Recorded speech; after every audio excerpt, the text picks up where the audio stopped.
미국의 9월 소매 판매가 제자리 걸음해 올 연말 대목 경기가 부진할 것으로 우려되고 있습니다. 물가 잡기에 총력을 기울이고 있는 연준이 공격적인 금리 인상을 지속할 것으로 보여 올 연말 미국민 소비 지출은 더욱 냉각될 것으로 예상되고 있습니다. 김지수 기자가 보도합니다. 물가 잡기를 위해 수요를 의도적으로 냉각시키고 있는 연준의 금리 인상 조치로 미국의 소매 판매가 9월에 제자리에 실질적으로는 뒷걸음하기 시작했습니다.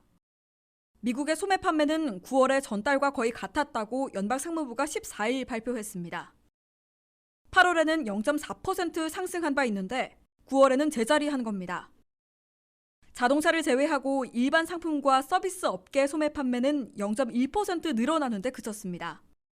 전자와 가전제품 판매는 전달보다 0.8%, 가구류는 0.7%씩 감소했습니다. 식당과 술집의 판매는 0.5% 늘었지만 가격이 0.9% 상승한 덕분이어서 실질적으로는 후퇴한 것으로 간주되고 있습니다. 주유소의 휘발유 판매는 전달보다 1.4% 줄었는데 이것도 휘발유 값이 9월 한 달간 4.9% 하락한 데서 비롯됐습니다. 미국인들은 좀처럼 진정되지 않는 물가 급등 속에서도 씀씀이를 줄이지 않고 있으나 돈을 쓰고도 상품이나 서비스는 덜 받는 상황을 겪고 있습니다.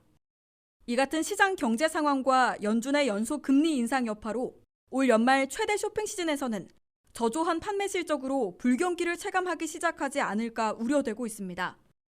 미국의 소매 판매 실적은 미국인들의 소비 지출과 거의 같고 소비 지출은 미국 경제의 70%나 차지하기 때문에 불경기 추락 여부를 결정적으로 판가름하게 됩니다.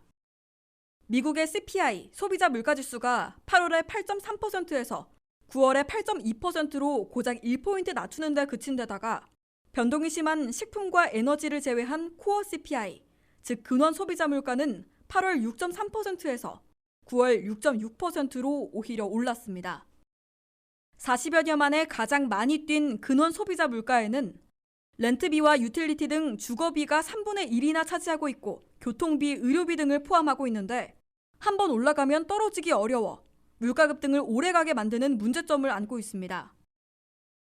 더욱이 연준은 11월 2일과 12월 14일에도 두 차례 모두 0.75포인트씩 금리를 올리는 5연속 자이언트 스텝을 밟을 가능성이 높아지고 있어 소비를 더욱 얼어붙게 할 것으로 우려되고 있습니다.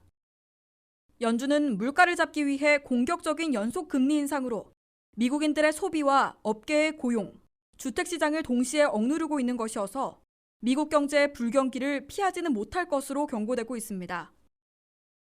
단지 물가를 진정시키면서 마일드한 일시 침체와 높지 않은 실업률로 소프트 랜딩을 하느냐, 아니면 불경기로 추락하는 하드 랜딩으로 추락하느냐만 판가름 날 것으로 보입니다. JP모건 체이스의 제이미 다이먼 CEO는 향후 6개월 내지 9개월 후인 내년 3월부터 6월 사이에 미국이 불경기에 빠질 것이라고 경고하고 그러나 소프트 랜딩에 성공할지 하드 랜딩으로 추락하게 될지 아직 속단할